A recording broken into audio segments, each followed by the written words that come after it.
All right, and we're live.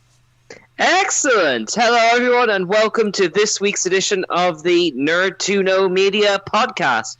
Going out live at 9 o'clock if you're just tuning in on our Wednesday, or possibly, if you're listening on Saturday, 5 o'clock in the future. Hello to you people. My name is Cian Calcon, and with us this week is...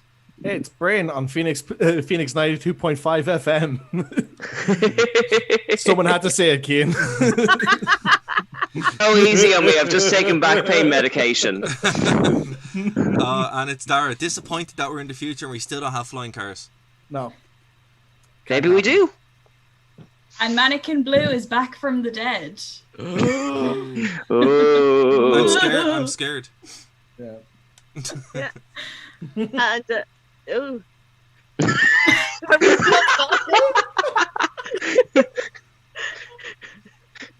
We just heard the moment a hamster just attacked Lisa. Technical difficulties, you guys. I need to get that sign where it's Gentle Ben from The Simpsons. Ben, no! literally, because one of my hamsters is in heat, so the guy is like a mile trying to get to her, and I'm like, wow. Kevin, no! Right out of Canto, the hamster queen on Phoenix 92.5. Right, so here's what I'm going to do, guys. I'm going to make... Where's the link? I'm going to make a technical difficulties thing, but it's going to have a picture of Kevin, and it's going to say Kevin, no. Wait a minute. Are we talking Kev or Kevin? Because I'm happy. Kevin the hamster. Kevin the hamster. Not Kevin. Oh, no. Can we have some like Full Metal Alchemist fusion just for convenience sake? I think it needs to be Kevin, and then it has to be Kev in horror of Kevin. Okay, leave it with me. I will sketch something on Yes. Brilliant. Fantastic. But yeah, guys, it's been a while since we've had a full roster or like more than 3 people on this show, so fair play. So last play for showing up. Well, here's the thing. It's last week we got through a lot of season 7 of The Simpsons, and I saw Cape Fear for the first time ever. Yeah. Cape Fear. What do you think? Wait, first time ever? Ever? Yeah. So it's Why what did you think? that? Wait, because I just never saw it. I was like, I've already seen this from The Simpsons, and you know what? I saw most of it from The Simpsons. So, I'm not going to mention the fact that I've also never seen it. We won't talk about that. I'm sorry. No, I just realized you're talking about the movie and not the Simpsons no, episode. the movie, the actual movie that it's based on. Yeah. What I will say is, if you've seen the episode of The Simpsons, you've pretty much seen the entire film, so you're good. But it is a very Complete good with the movie. HMS Pinafore score at the end. Robert De Niro's voice is beautiful. Oh, it's magical. It's magical. But no, I really enjoyed it, and I actually did this because I watched the movie and then I watched the episode of The Simpsons straight after it to compare, and yeah, I had a good time. So yeah. So dirty. So nerdy, it's ridiculous. But So you're so nerdy. Is there a character called Mr. Thompson in Cape Fear? I wish there was. I think But, he's talking Mr. to you. Thompson. but here's the thing. Where's the link? T-shirts by the end of the week. Literally, that needs to be on a T-shirt. This is this hamster with like a question mark above his Where's head the and a link? shrug. That'd be brilliant. The link was brought to you by Brave. The Brave browser, exactly. Which takes me to my next topic. So I actually, for the first time ever, right, I actually got a MacBook Air, right? Oh, boo. And Nice Boo, stormtrooper. Darragh. and I love it so much. I was saying boo earns. And I feel For the benefit of the people listening on the radio, it's covered in lovely Star Wars stickers. it is. It's covered in lovely Star Wars stickers and also my band logo. So I'm trying to get a few more. But I did not like Macs for ages, and I have a MacBook Pro that I use solely for recording, right? But it lives there. It's and anything audio related, Mac is the best for. But I would always be like, no, I hate MacBooks. Blah, blah, blah, Apple, their toys, etc., etc. Brin, I was wrong. And why? Sorry, can we edit in like an applause, like a fanfare there? Just hang on a second, though. Darragh, can you just say that again, please? Which I just was need wrong. you to. Yeah, can you say that again? I was wrong on this specific occasion that Macs aren't bad. See, Totally. Brin, he said it once, so you can edit it out, like on an infinite loop to your favorite piece of music. That is your ringtone. I'm absolutely making a soundboard out of that. That is happening. That's going to be our like intro song for next week's episode. I was wrong. Now, see, here's the thing, right? Yeah, fair, but here's the caveat, right? The actual a MacBook. I never buy a MacBook Pro properly. Don't ever buy a Mac that's new, right? You gotta buy them from 2009 to 2012, because then they just get garbage tiers. This, on the other hand, look at the size of it, right? It is smaller than like any other laptop that I have. You're making this really hard on the radio listeners. All right, okay, fair. Okay, right. Look at it. It's smaller than your. It's thinner than your phone, right? It's super lightweight, but it's extremely powerful. The processor in it is fantastic. The actual hardware and components are great. It boots on in a second. It's brilliant. Now, Apple, give us money. No, hold on. This is where the caveat happens. Be brave, sponsor us. Now, here's the thing, right? With the Brave Presser. The caveat is that Just the follow actual the link. OS X is a piece of garbage, right? So Mac's operating systems is atrocious. However, it is a Unix Lite system, so you can still kind of do lots of Linuxy stuff with it. What you can do is you can dual boot, and you can just put Linux on it really quickly, which is fantastic. And also dual booting in, even booting in from a USB key, is actually faster than Windows. So the hardware alone is worth it. It's just a shame that it comes with a toy operating system. So while I was wrong in the hardware sense, still not fully wrong. So what you're saying is it's the best laptop you can buy on the market that you can turn into a Linux machine. Exactly. It's the best laptop you can get that you can, with heavy modifications, you can actually fix. And yes, the Brave browser works on Linux, which I've tested.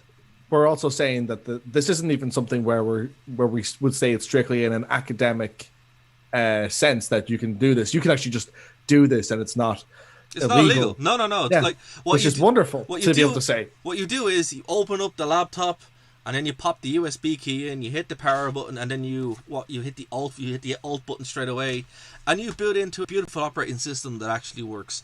I thoroughly recommend a version of Ubuntu. Oh my god, you said a computer thing, I understand. There you go. Yep. It's that easy. That is a huge endorsement in and of itself. Yeah, well, as I said, OS X, it has its, it's handy for recording and stuff, but it really is a child's toy. And you can do lots of stuff through Terminal, which makes it tolerable. But yeah, lads, a MacBook Air is a good investment. I paid €200 for it. I was happy enough. Do not buy it new. Do not buy one past 2013, and you'll have a good time. And then put Linux on it, and you'll have an even better time. And of course, use the Brave browser. Link in the description below. Link. Exactly. Which distro did you put on? I put Ubuntu on it, but Fedora's on it now at the moment. Which one? Fedora. Yeah. Nice. Is that 2004 that you put on, or did you go for one of the older LTSs? I wanted to not blow it up, so I put one of the older ones on it just to kind of see how it runs.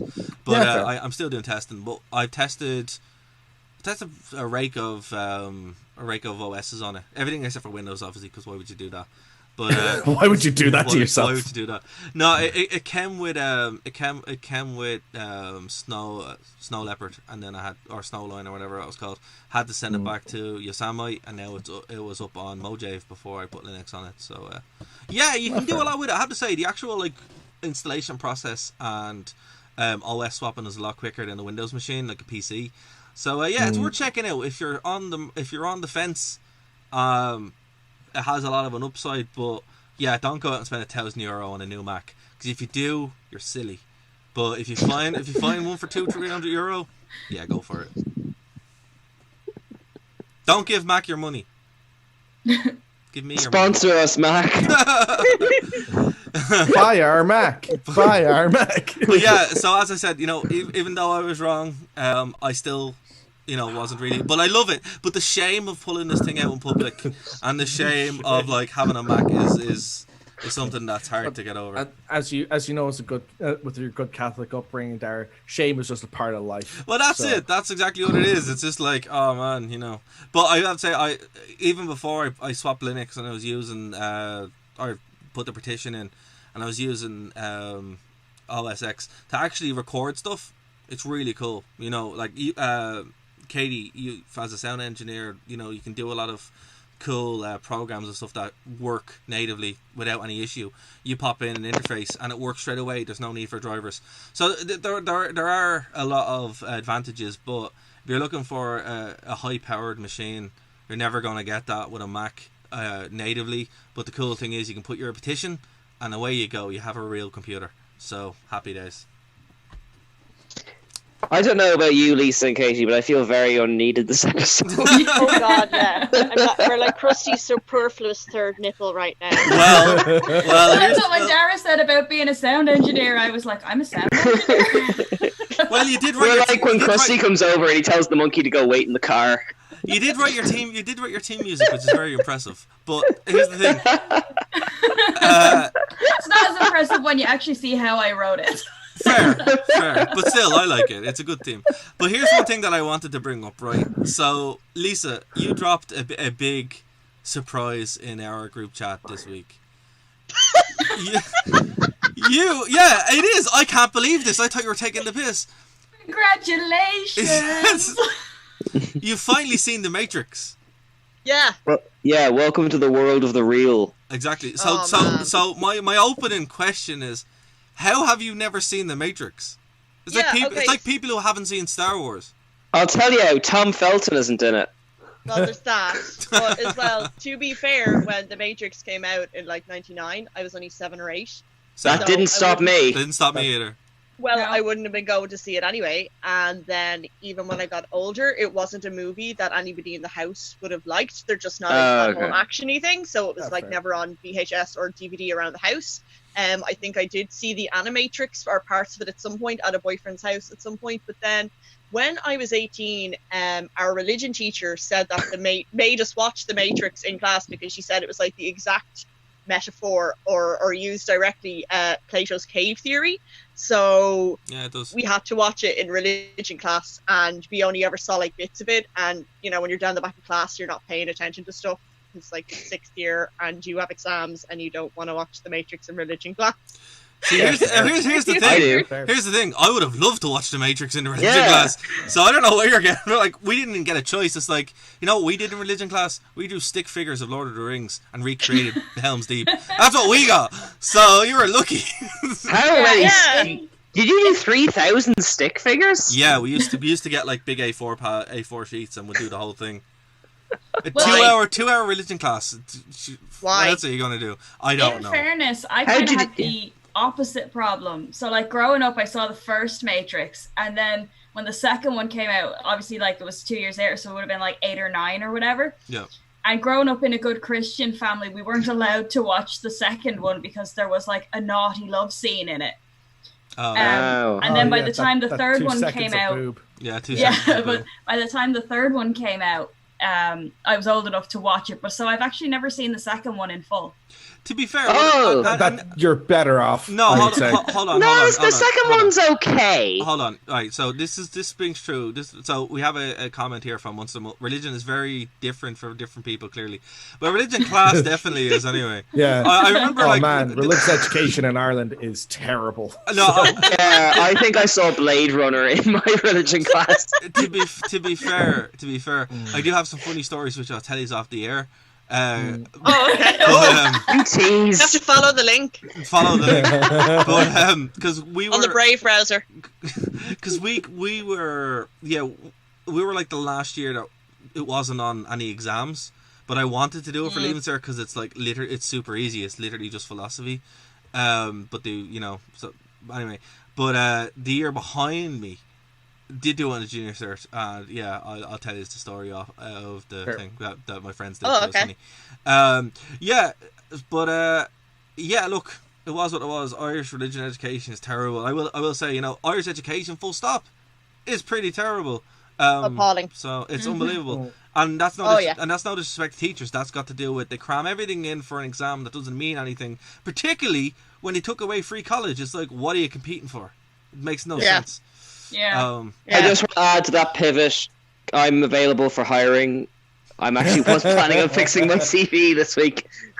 Not you, Kim. Not you. It's not the teacher. It's not the teacher. It's not the teacher's fault. It's not the teacher's fault. It is 100%. It is 100% poor curriculum and the focus on leaving cert, which is ridiculous. They need to scrap that. I want to say something positive. And in which case it is the teacher's fault. Oh, fair enough. I was a bad teacher. Yeah, no, there's a reason why I only lasted one semester. Fair enough. You were a teacher? Yes. Oh, God. Tell a story. I'm not on air. Fair. Okay, so it's a court case then, so that's fine. I just don't have the patience to teach children. It's fine. And that's also why I'm not a teacher. You need students, not patience. Yeah, I couldn't do it. Like, whatever about teaching in colleges and doing stuff there, that's fine. But students, no way. You just can't. Oh, you just haven't met the right students. I love teaching. It's great crack. Yeah, no, I couldn't. Well, I remember I had this teacher that would punch walls and throw chairs at people. I'm just like, I'm just like, yeah. I'm just like, I remember the same guy threw a dictionary, would throw dictionaries at my friends. So it's just like, different times. Who knew? Like practicing for the Battle of Helm's Deep. Clearly, obviously, This isn't a brick. This is an oar. This is an oar. Darragh, he was just not a LARPing. dictionary. He was just LARPing at you. That's all that was happening there. Thunderbolt. Look, Darragh, just think of it this way. Imagine if for the rest of your life you are somebody's cool teacher. Even if it's just one student. That is like a pride kick you can live off for the rest of your life if you do it well. Like proud. It's like that bit from Freddy Got Oh, Fingered. Captain, my Proud. captain. There you go. Yeah. I don't know, man. I don't know, man. Dead Poet Society is a pretty sad story. Yeah. So all those dead poets. Yeah. Well, that's why you teach drama and do Pokemon classes. Fair. Oh, when I was a teacher and I had to teach all these freaking 3 and 4 and 5-year-olds, it was during the summer of Pokemon Go being really huge, and so we did this thing called it got to a point in the summer where I'm like, these kids don't want to learn, I don't want to teach, a bit like Mojo and Bart. And we did this thing where I was like, okay, let's play Pokemon, where I'd make them crawl around to the ground and I'd just throw footballs at them and be like, I'm catching you, you're Pokemon, and I'm catching you. And they just all just like crawl around to the floor like Pokemon. I just throw footballs at them. Lisa, were you guard vetted for this? Yeah. They loved it though. That's what they wanted to do, because they were crawling around to the floor pretending to be Well, of Pokemon course they anyway. wanted to do it. Like, I mean, my bloody nephew tried to jump off a 10-foot slide yesterday. It doesn't matter if they want to do it. Fine with it. What I will say is, that's for me. Well, look, that's for 4 or 5-year-olds. Fair enough. But in college I had a tutor during my degree who was so hungover the whole time she'd just sit there and let other people read the book. So Oh yeah. who has the book? I do. Okay, read the book. And she goes, I'm too hungover today. It's like, well, there you go. Classy. So it's you can't just blame the leaving cert, I suppose. It's systemic throughout, where bad teachers and bad curriculum, but it is what I'm it is. getting the impression I've been working way too hard on this based on the collective experience. Keane, you should just get other people to read the book for you and just show up hungover. You'd be grand. I did get Katie to do balloon art to That's essentially distract from my own teaching in some Halloween camps. Face painting, wasn't it? Oh, it's face painting. Sorry. That was an experience. Yeah. So just One you haven't come back for, but So just circling back here, right? So we know why Lisa hasn't seen the film, and we all have different experiences with it, right? So obviously Keane, myself, and Brin have seen it. Katie, listen, the second one isn't as good as the first one, but it has some good moments. The soundtrack for the second and third one is incredible. The soundtrack, I would go as far as saying the soundtracks for all 3 films are brilliant. Yeah.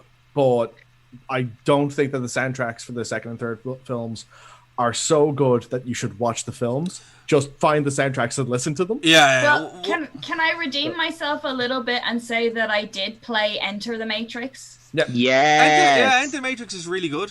It's great fun. First exposure to a Windows DOS command line as well, where you can hack and ignore it. That's fun. But what I will say is, the original plan for this was Matrix 1 and then Matrix 2 and 3 to be one movie, and then you can tell. Yeah, and then the second Renaissance to be a movie by itself, which is the one of the best parts of the Animatrix, and Warner's were like, no, make more movies, and the Chelsea's were like, okay, we'll make more movies. So it does kind of fall flat, but it's still overall an amazing series. Can I make a point on the music though? For our first YouTube recommendation of the episode, Sideways does a breakdown of the music score, and it's so meticulous. Like all of the like kind of human themes are like written in like kind of major things, and then all of the machine music is written like using binary and percussion and metal. Like it's actually like the score is like more of a sound design type thing. I know obviously score is sound design, but there's just, especially in the first movie, there's so much detail in the Matrix. Like you come away from it in 2 hours and you just understand everything and the visuals and all that kind of stuff. It's such a brilliant creation. The first film is one of those things where like, to get media study easy, it's multi-layered. Yeah. Yes. And it, like again, it's one of like it's one of those things I hate saying because it's so pretentious.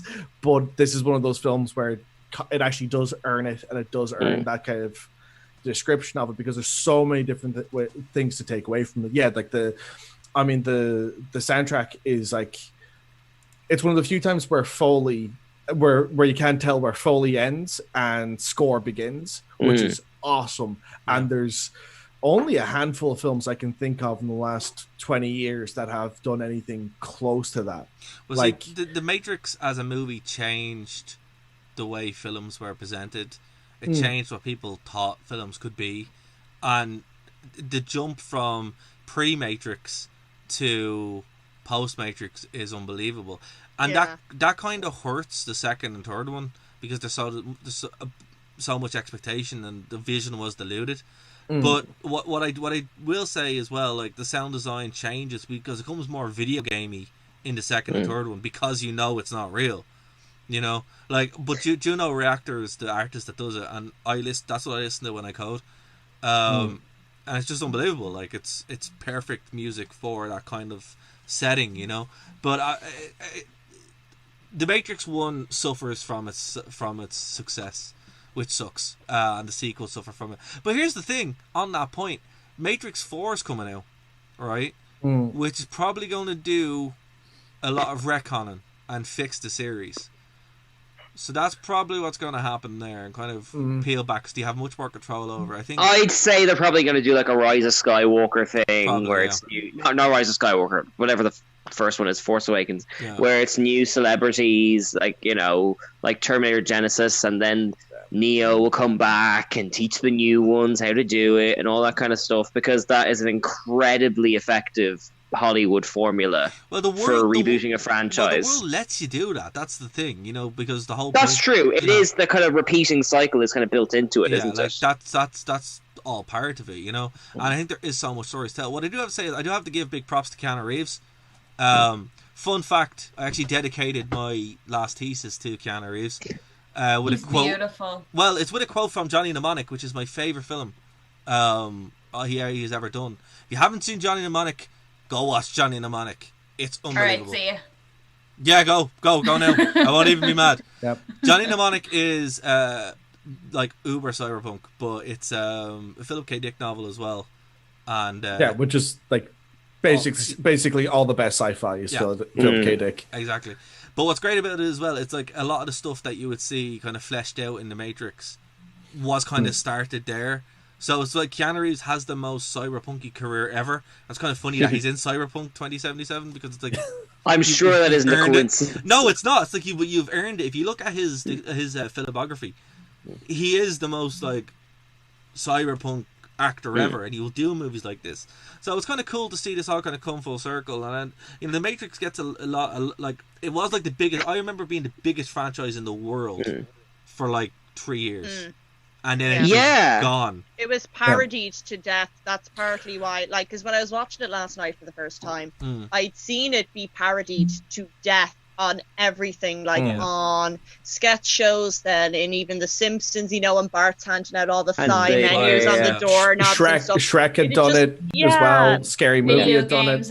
Yeah, it felt like, because like you're all like, oh my god, you never saw The Matrix, but by the time it had kind of parodied itself out by the time I got to an age where I may or may not have been interested in it. And it's one of those movies where I was watching it and I'm like, oh, sorry, yeah? Sorry, go on. I'll hold on to it, go on. Oh, no, I was just going to say, I felt like I already knew what it was about because it was so big. It had been parodied so much. I kind of felt like I didn't need to see it. Like Cape Fear. That's kind of it. That's kind of it, actually. That's very profound because it's kind of what I was saying. I wouldn't say it's been parodied. I'd say it became part of society. It's like so pop culture. Yeah, like it literally became the reference point for several things.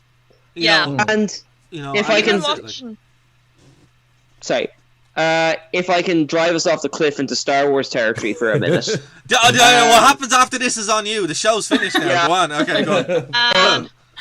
Funnily enough, I was reading sort of a collection of Neil Gaiman short stories. I think it might have been Fragile Things. I know he's got one or two of them. But basically, he was selected to write a short story set in the Matrix. And that reminded me that in between Matrixes 1 and 2, there was so much Star Wars level mass media Matrix stuff. Yeah. There was the Animatrix, which was a series of short stories. There was the games. Amazing. There was the novels and short stories. And if somehow the Matrix had reloaded and done an Empire Strikes Back, the Matrix could still be going. It was a sudden big explosion of huge interest in the universe. And like Lisa said, it then sort of suddenly collapsed in on itself incredibly quickly. And that's because...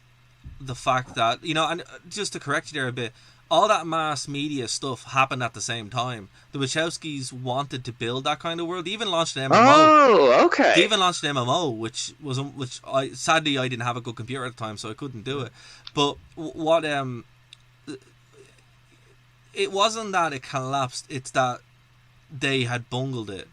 The greed of Warner really just were like, it's gone and kind of killed interest in it, you know? I think it's one of those things where it was so ahead of its time and it was so innovating that they just didn't know how to market it properly. That was it.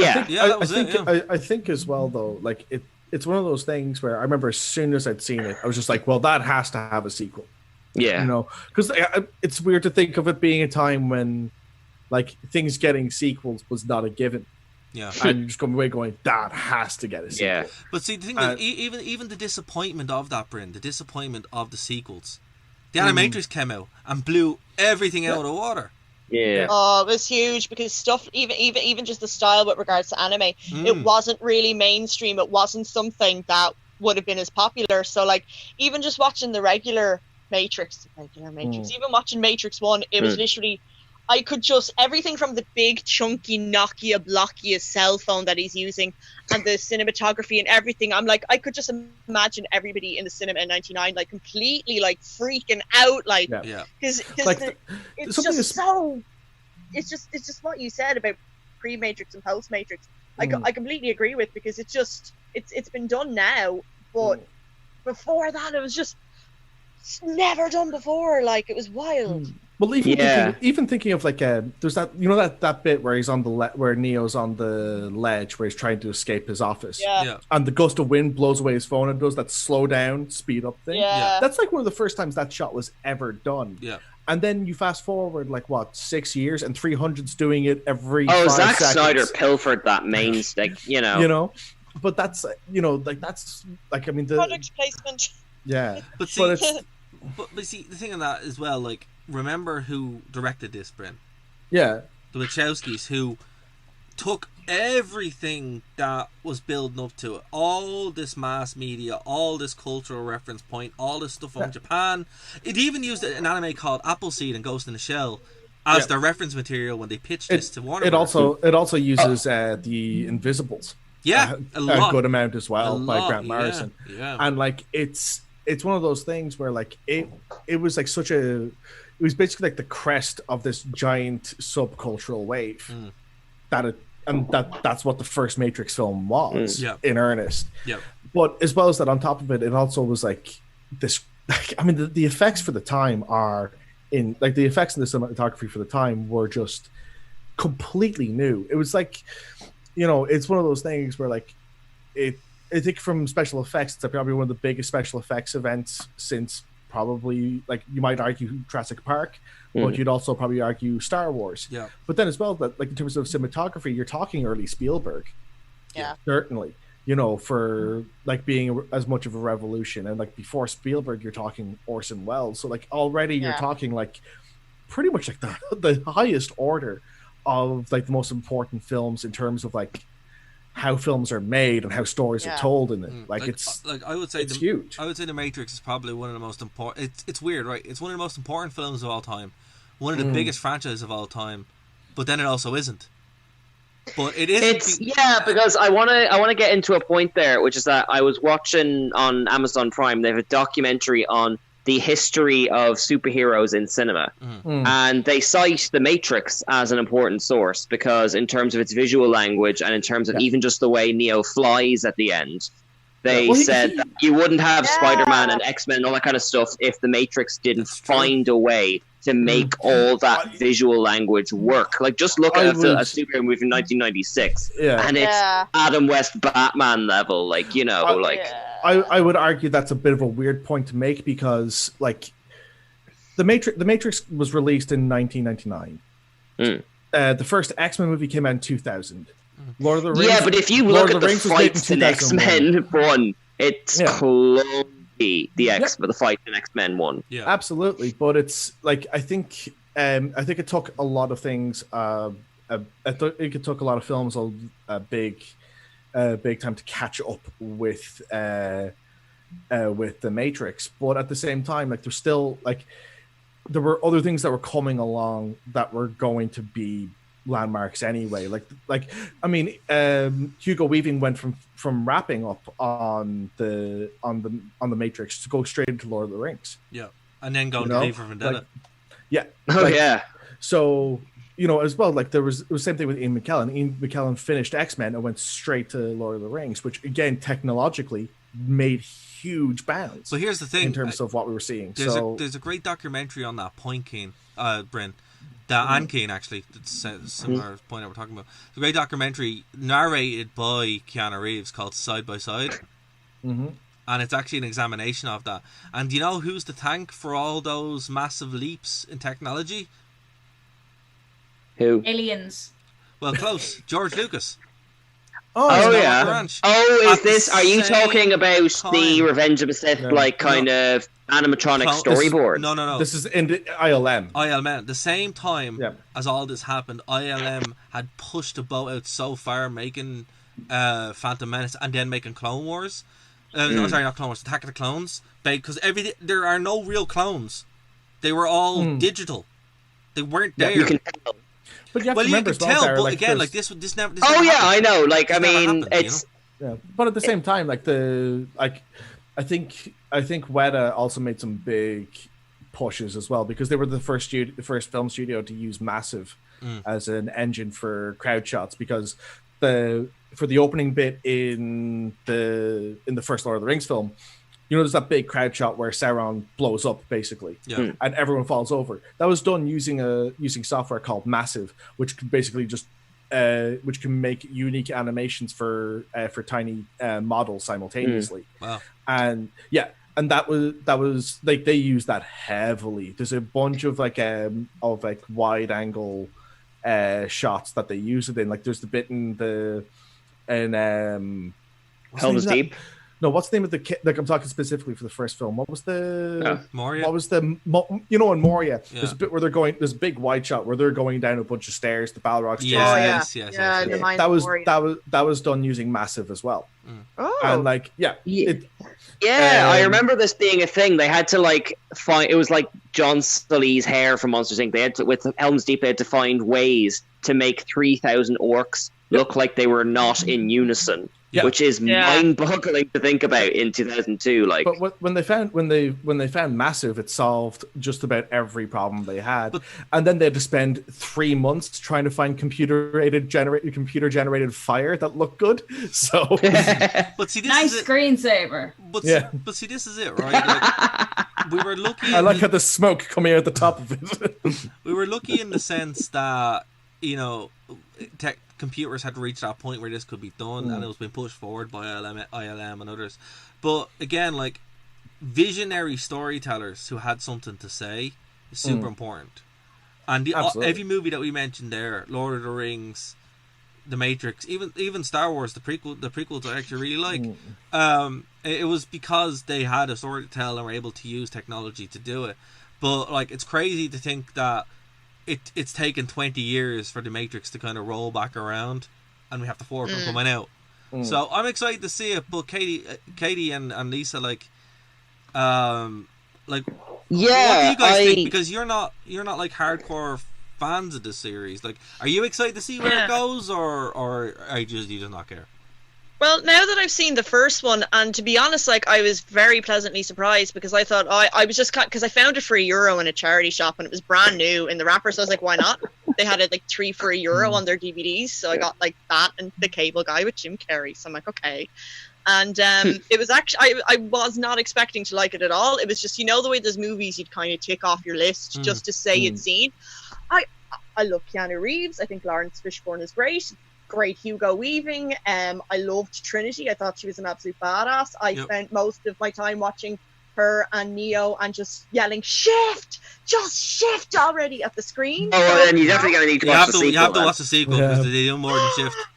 It's a naughty love scene. Yeah. Oh, I thought it was just, it was like, because it just was so, now I found it in some ways I could see how progressive it was for the time and how it would have changed cinema viewing experiences. However, in certain ways, it was very dated, and I found that very charming. And I found, because I watched it like 20 years after it came out, I think that's why I liked it. I don't think I would have liked it when it came out, but because it was 20 years later, and I'm like, this is so nostalgic. Look at the size of that Blockia. Oh my God, they think this is the future, wearing like some leather fetish gear and running around in long coats. Like, that's the future. Cyber. I found it very endearing, and I found it enjoyable. I was like Homer watching Twin Peaks, watching it. I have no idea what's going on, but I enjoyed it. Oh, you need to get to Reloaded if you think the first one's confusing. I have no idea what happened in it, but I enjoyed watching it, that way. Listen to me. It doesn't matter about the fine details. Computers. Guns, it was great. I'm disappointed that we don't have the future where everyone's walking around like that. All I want is a dystopia where there's Linux terminals everywhere. That's all I want. Fair. I did have an ex-boyfriend who everybody used to call Neo, and I never knew why, and now I know why, because he looks like Neo. So fair.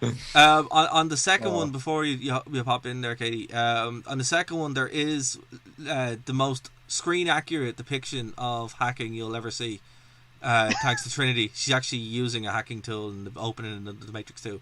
So, fun fact, it's also the background of my phone. So, no. Of course it is. I had one really weird theory about the first Matrix movie. Now, obviously, there's a rake of other movies and a whole like lore by the sense of it. But the bit in the movie where they're like, follow the white rabbit, and then these really like drug dealery looking people come to his door, and then he goes to the club with them. Yeah. I was like, what if the whole movie didn't happen?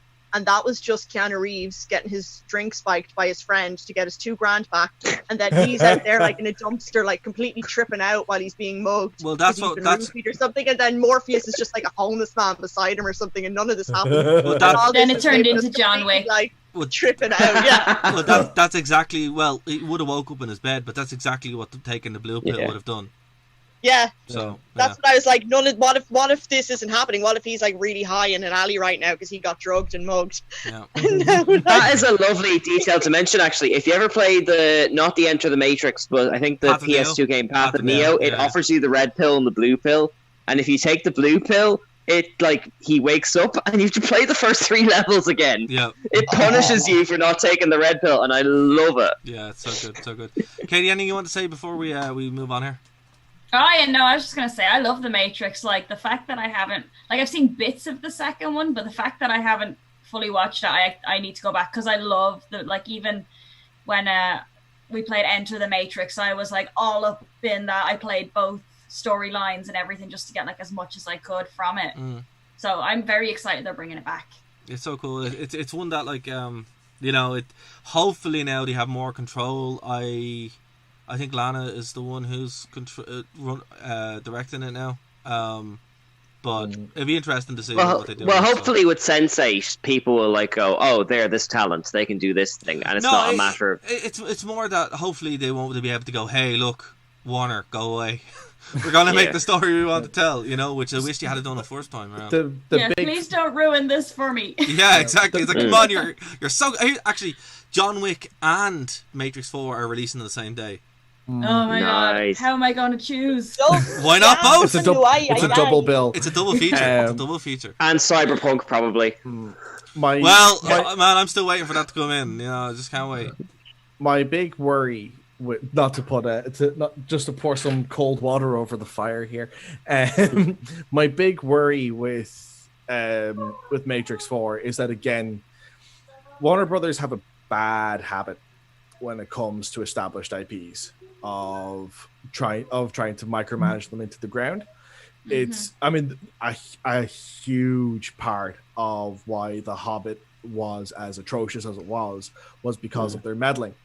I know where you're going with that. But I think they've already experienced what happens when they meddle, and they're just like, listen, you messed this up 20 years ago. Now, go away. So, hopefully that's all I have to say to that, Darragh, is Vince McMahon should have learned to stop meddling a long time ago, and he's still doing it. Vince McMahon is a crazy old man who won't go away. So that's different. Unfortunately, if there's one thing we've learned in the last 2 years, it's that there's a lot of crazy old men in Hollywood. So, that's fair. There's little else by the sounds of it. That's fair. Right. Can I just say one last thing about the Matrix before we move on? I know we talked about it, but it's a really good heady movie, like a really good thinking action movie, and I miss that. There's Inception 5 or 6 years later, but that's in the paddling pool of that's in the shallow end of the deep water. That's in the shallow end of the deep water. I know, obviously, exactly. Yeah, I know they go way too far in Reloaded with their kind of big philosophical concepts, but I really miss that just being a thing that kind of organically existed in movies, in big tentpole franchises. Apart from maybe the odd stray one like Doctor Strange, you'll never get something like that again, really. Well, again, it's people having something to say, and if you actually, there's some good books. It's called Jacking into the Matrix, which is over there, and it breaks down the philosophical arguments. Follow the link. Well, I will actually find a link, and I'll on the Brave browser. Which you can use. One of the things to kind of point out there, though, is that these kind of films are there's this thing that's described for sitcoms, but it kind of rings true for most genres, where there's basically a machine that just churns out American sitcoms, and basically what's coming into it is ideas, and of all shapes, all sizes, some good, some bad, some whatever, and this machine just crushes them and goes yeah, no, you're just set in a bar, you're just set in a college, you're just set in whatever, and every now and again some idea gets through that without any mangling happening to it, and that's how you end up having shows like The Office or even Cheers or Friends or whatever that just kind of broke the mold of what a standard sitcom was. And all the crushed ones feature Adam Sandler. Yeah, the same is true though in action movies where for the a lot of the kind of heady action movies that existed before The Matrix were kind of the only way they could get made is because they had Schwarzenegger starring in. Yeah, you beat me to it. Yeah. You leave Arnold out of this. He's a beautiful Austrian man. But I'm not saying anything against him. All I'm saying is that you didn't see Jean-Claude Van Damme get to be in Total Recall. There's a reason for that. He's a little diva. he didn't want to play the Predator and they fired him. There are about 12 million different reasons why Jean-Claude Van Damme is not in good films. Yeah, that's his own fault. He's a little diva. Yes. I'm sorry. Bring back Dolph Lundgren. Exactly. Yeah. Johnny Mnemonic. Dolph Lundgren plays a wandering priest in it who kills augmented people. It's amazing. Yeah. And there's a dolphin doctor called Spider. No, Spider. Is he a doctor who is a dolphin or who heals dolphins? Sorry, I'm so excited that I mixed it up. So there's a doctor played by the lead singer of Black Flag called Spider, right? Henry Rollins, yeah. And then hold on, let me finish. Let me finish. And then there's a dolphin who's able to talk to computers. Yeah. Fungi, also played by Spider. It's amazing. Best movie ever. Yeah, but Brave. 12 stars. Yeah. Link. But this is the thing though, is that like any kind of film that's like that, where it's like, I mean, again, like Matrix is one of the few films that you can watch where it'll afterwards should make you question your reality. Yeah. And we're all in the Matrix. but how yeah. how many films are there that put you in that position? Like, how many works of fiction put you in that position? All Like, of the Barbie movies. But that's It's for a worth different, pointing but out that is that for a very Matrix different came out reason. before- So Like, the Matrix came out before the internet as we know it. Now we are currently streaming or airing on Phoenix FM or on Spotify or whatever on the internet. So when a Matrix set in 2021 or whatever comes out, how much more plugged into the Matrix could we be? Like, you know, like, holes, more holes. More holes. but you know what I mean, though. Like, we've plugged so much into ourselves that I feel like waking that's- up from the well, goo, that's- you're kind of like, that's- this seems legit. Well, that's probably what it's going to be about. Well, Yeah. I mean, maybe the Matrix 4, you know, you pay for your cinema ticket, you go in, you sit down, and when the screen opens up, goo. it's just like you looking at the room you're sitting in. That's very twisty. It just comes back and it's a mirror I of think, the screen. You know what? Oh no, I was just gonna say, I think because myself and Katie haven't seen Matrix 2 and you guys have, we should like do a watch along thing where you like guide us through the Matrix 2. Yes, please. I Yeah. love Matrix 2. I want my VHS copy of it. That's fair. I love Matrix 2 so much that I had it on PSP UMD 3 times. Oh, I only had the PSP of Matrix 1. Yeah. I watched it once, and that was enough. I remember I went to go see it, and the only ticket I could get was right up, you know, the cinema where you're right up at the screen, Yeah, and you're just like looking up like that for what, 2 hours?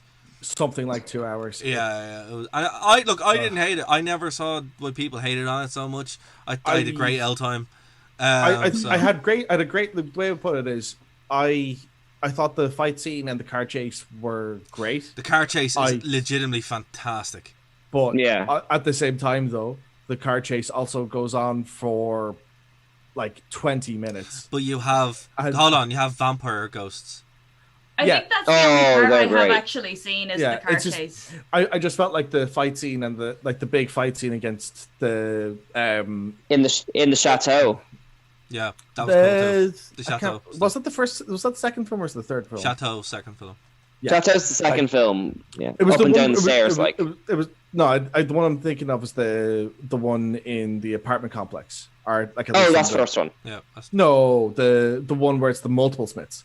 that's the second one. Oh, in Yeah. like the Yeah, street. but that- let's that not one goes- let's not spoil too much for Yeah. Lisa. Yeah. But what I'm If she saying hasn't is seen that it. Yeah, that I already feel like I've seen the movie now. No, you have not. You have not. No. you have But not. actually, that's a good segue though. So, like, Yeah. just so we're What not I'm saying spoiling is it things. goes on for forever is the point I'm making, and I just found that I got bored too often watching the film, so I was just like, I'm not watching this again. Well, here's the thing. So- So, Matrix 4 is directed by Lana Wachowski, screenplay by the same team as before.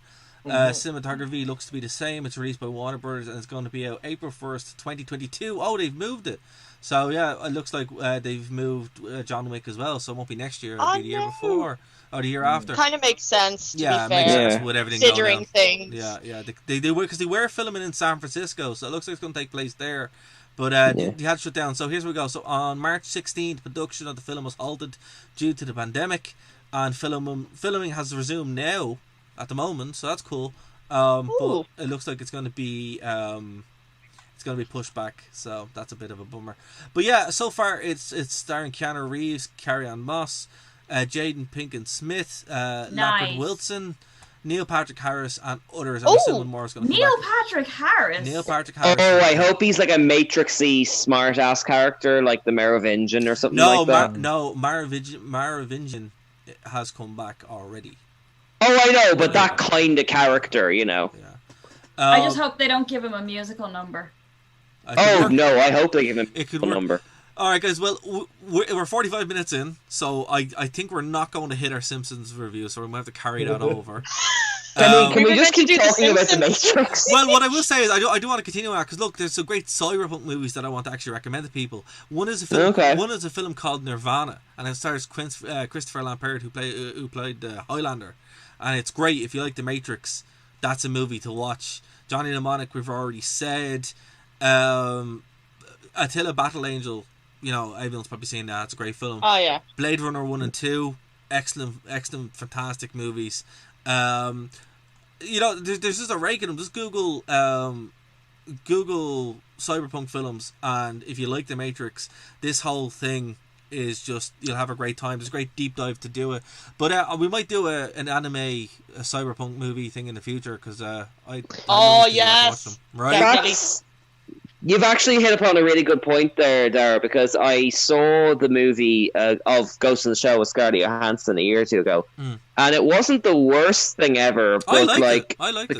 because I mean, it's fine for what it is, but because I'd seen The Matrix so many times, I'd kind of thought, what is even the point of doing a live action? Like The Matrix was the live action Ghost in the Shell, you know? There's a great anime called Appleseed, if you guys haven't seen that. And I haven't, no. Yeah, it's fantastic. They kind of took a lot of the mechanical stuff, you know, like the squids and stuff like that to come in. That's all from Appleseed. So, yeah. Okay. I think that's why that isn't live action, because people just be like, this is literally just The Matrix. Yeah. But, yeah, no, like, it's a great genre that I have a lot of passion for. And it just so happens that Christopher Lambert just is in loads of them, same with Keanu Reeves. The two of them are just in all the cyberpunk movies for some reason.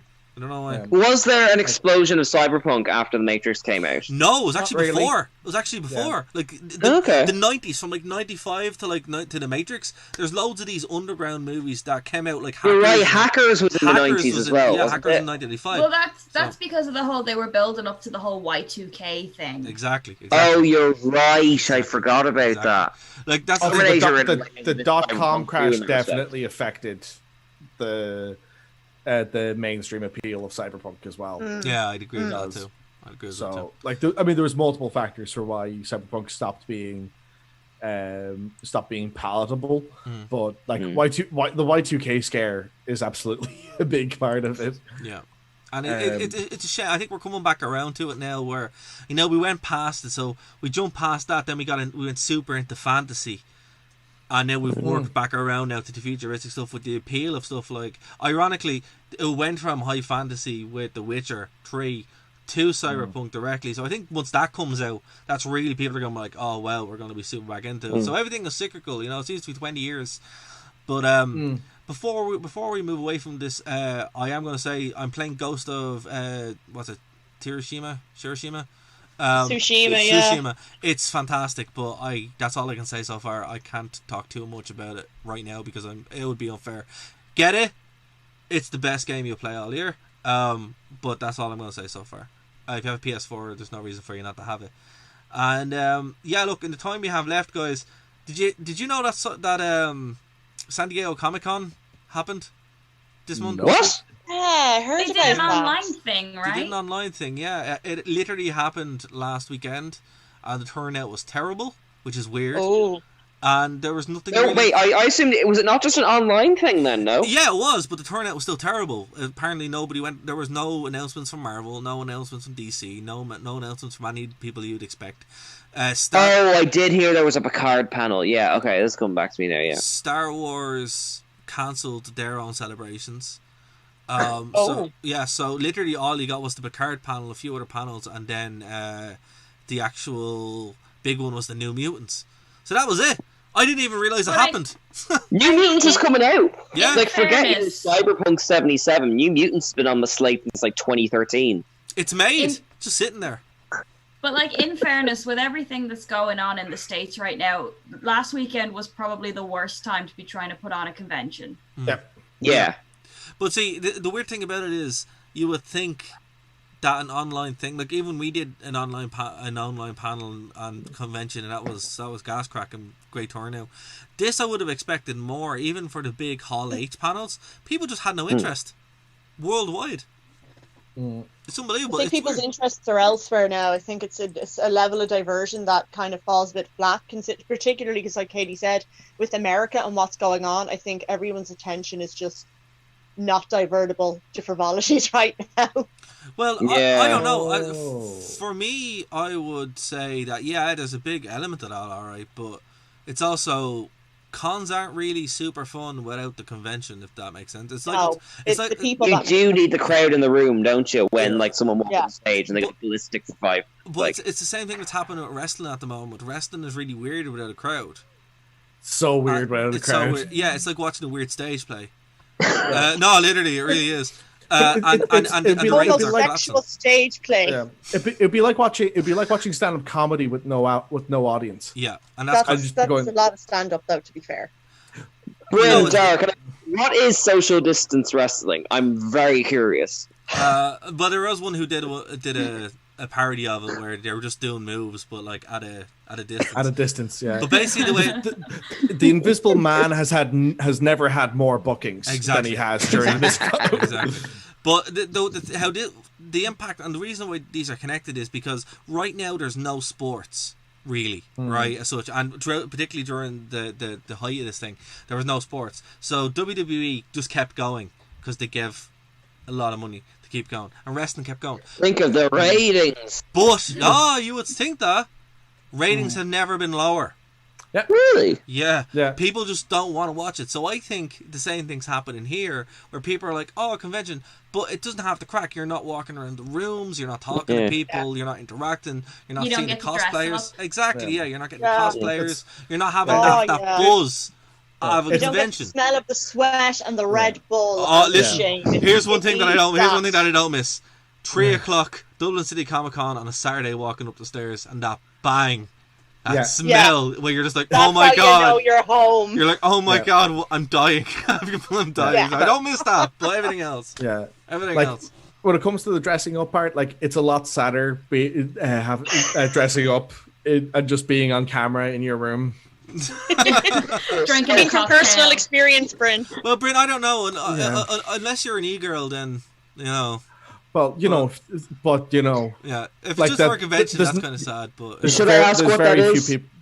You don't need to know what e-girls are, Cian. Don't worry your pretty little head about it. Oh, sweet summer child. So naive. Sweet Yes. summer child. I'm being patronised too, but I'll take the compliments. Oh, no.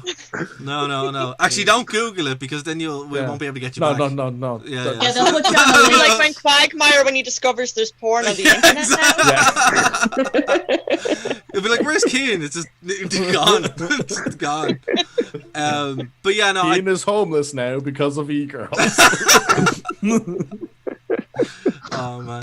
But yeah, like that's the kind of, you know, I think that really does speak volumes, that even, you know, San Diego Comic-Con can't draw in Yeah. this. It's weird.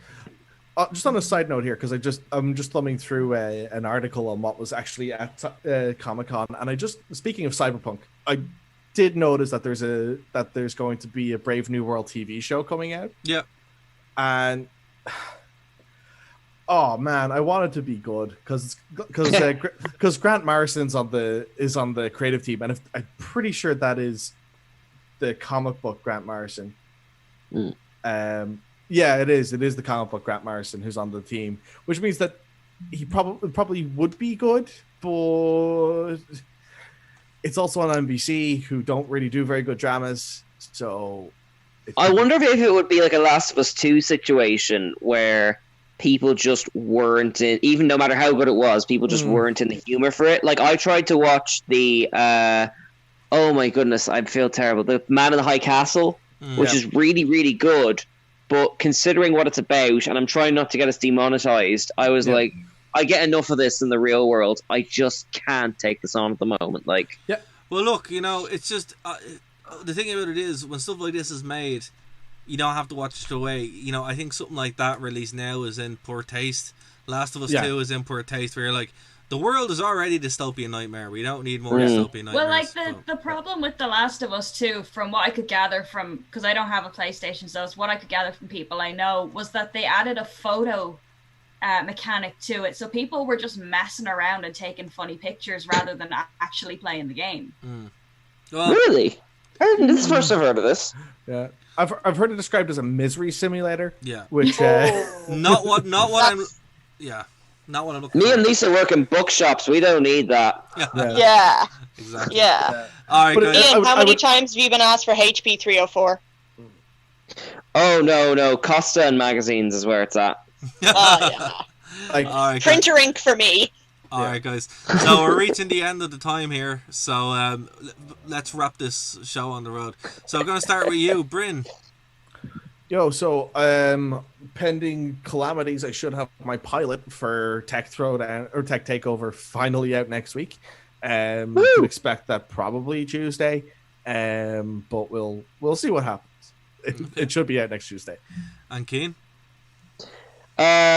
New episode of the Game Corner either coming out this Friday or has just come out yesterday, depending on when you're listening. But even if you're listening on Saturday, will there be another one this Friday?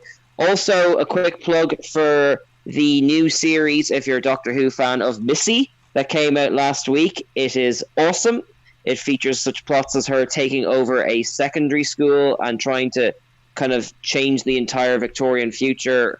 Mad, bonkers stuff. If you're into Doctor Who, check it out. It's fantastic. Okay. And Katie. Yeah, so I've been away for a while, but if you've been following doing it for the exposure, we came back last week and we have another episode coming out this week, which will be, if you're listening right now, it's tomorrow. If you're listening on Saturday, it's 2 days ago. Okay. And Lisa. Yeah, so the Straight Outta Canto podcast radio show, your number one show for nerd culture, nightmare fuel, and nostalgia, has weekly episodes now as part of our travel size summer series where we get along our friends to join us and talk about spooky horror things, spooky nerd things. This week, even if you're listening on the Saturday, it was our friend DJ Mac Patches from America, who's a horror radio host. He came and talked to us about, I think, more horror movies than I actually thought you could physically fit into a 30-minute conversation.